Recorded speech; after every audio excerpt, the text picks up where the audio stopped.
Hello, my name is Liene and welcome back to my channel. It's finally time for March wrap-up. Let's talk about the 5 books I managed to read in March. They were I don't know. Right now, just everything feels all over the place. I don't know how to explain it, but I had some good reads, some not so good reads, so yeah, let's just get through them. The first one I finished was this little poetry collection by Gunter Srach. It is called 365. This is part 1. I have part 2. So yeah, I finished this one, and yeah, I didn't have any emotions. I feel pretty neutral about this one. I read it. I'm glad I read it because my mom chose this for me to read this year. Some poems I connected with, some I didn't, but I don't feel like I gained really anything by reading this one. My favorite part was that there are some things inside of this. I'm not gonna show a cutout from a magazine of my sister that my mom has put in here, but there is this little cutout from a magazine, and there was a postcard in here too. I don't know if those marks particular pages, but I found it cute finding those there too. So yeah. Next, I had a buddy read with Hillary, and we buddy read A Vow So Bold and Deadly by Bridget Cameron. This is the third and last book in Cursebreaker series. We have buddy read the whole series together. It was an okay book. We both I feel like we felt really similar about this one, and there was one part at the end, I'm not gonna say what it was, but we both really didn't like it.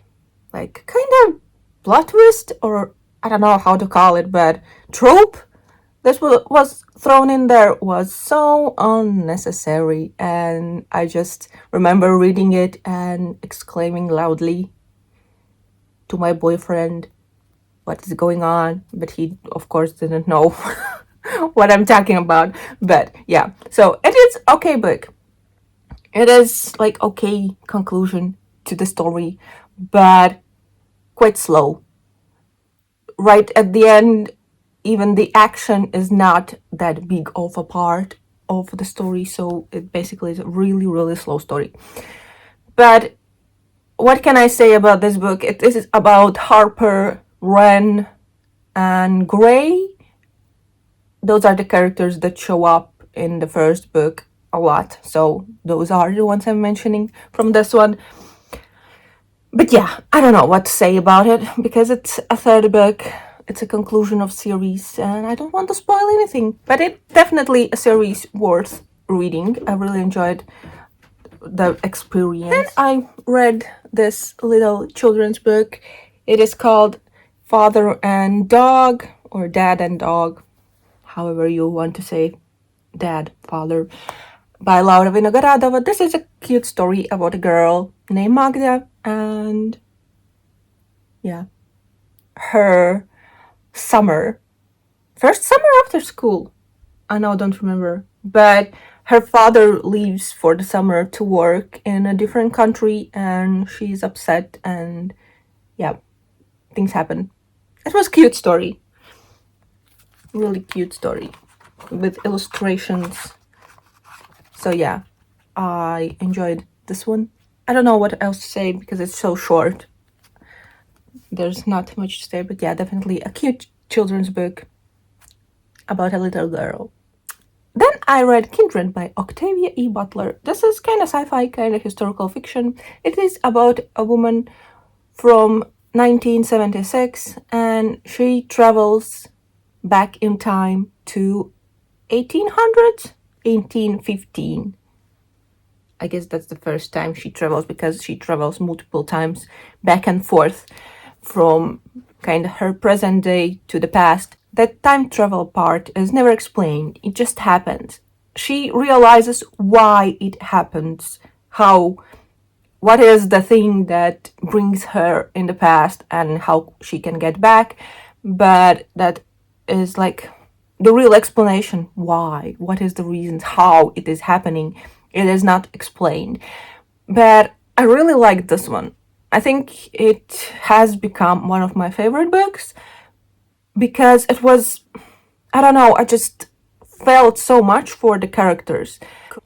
I liked how it showed like how difficult it is to travel in time and have a grasp of both realities, how it was back at the time and how it is now in the present day. So yeah, I don't want to say much, but imagining that the main character is a black woman and going back in the past to 1815 when there is slavery, it is not easy. And meeting people who are slaves, who are mistreated so much, it is not easy. Not for anyone. But yeah, I really enjoyed the story. I like how it was written. I liked the story itself. It read really well. I really like the writing. I don't know. I can't explain what I really enjoyed, but it read so well. So yeah, I really, really recommend this one. I think it is more like a historical fiction because most of the book is set in the past. And yeah. So yeah. I really recommend it. And the last book I read was The Hazelwood by Melissa Albert. This is a YA fantasy about a girl whose mother is kidnapped. And her grandmother wrote this kind of fairy tale book that is really hard to find. It is disappearing from the world, is being stolen, and weird things are happening. And what she was told by her mother to never go to the Hazelwood, and the Hazelwood is her grandmother's estate somewhere unknown, like she doesn't know where it is set. But yeah, so when her mother is kidnapped, she is set to find her, and yeah, she finds out a lot of things about her past, about her family, things she didn't know that were kept from her, and it was really interesting. But yeah, I really would like to read the tales, the fairy tales that grandmother wrote. I think there is a book that are those tales, like kind of in a series. And I know that there's a second book, but you definitely can read this one as a standalone. You don't have to read the second book. It is like set after this one, but it didn't feel like it needs a continuation. It can be as a standalone, and I like it. So yeah, enjoyable read, but at the same time, like nothing too special. What I didn't know that this is a portal fantasy too. If you like portal fantasies, then you can look into this one.